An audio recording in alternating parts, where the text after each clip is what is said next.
Je vais te parler un petit peu de l'ego parce que c'est vrai que beaucoup de personnes pensent être coincées dans la prison de leur ego. Ce truc un petit peu invisible qui nous gonfle la poitrine et nous fait croire qu'on est au-dessus des autres. Mais en réalité, tu sais, on confond l'ego en fait et l'orgueil. L'ego, lui, il nous protège et fait partie de notre construction mentale et énergétique depuis l'enfance.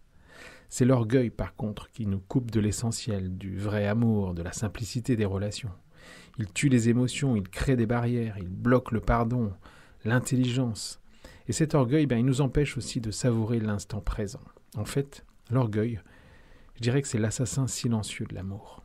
Et tout ça, on le fait souvent sans même s'en rendre compte. On passe nos journées à penser qu'on est plus fort, qu'on est supérieur, tout en se cachant derrière des distractions qui nous éloignent de ce qu'on ressent vraiment. Parce que, affronter ces émotions, c'est flippant. Alors, on préfère laisser l'orgueil briser les liens, c'est tellement plus simple. On accuse l'ego dans ce cas, parce que c'est super facile de dire, oui, c'est l'ego. Mais un jour, tu sais, la vie, elle va te coller une bonne claque, une épreuve qui va détruire ton orgueil en 1000 morceaux. Et là, tu vas te retrouver seul avec tes regrets.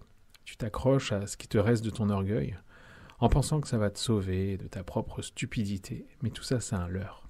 Ce qu'il faut comprendre, c'est qu'on peut réussir sans écraser les autres. On peut être grand sans rabaisser personne.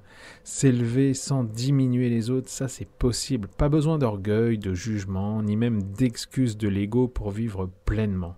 Tout ce dont on a vraiment besoin, c'est d'amour, tout simplement.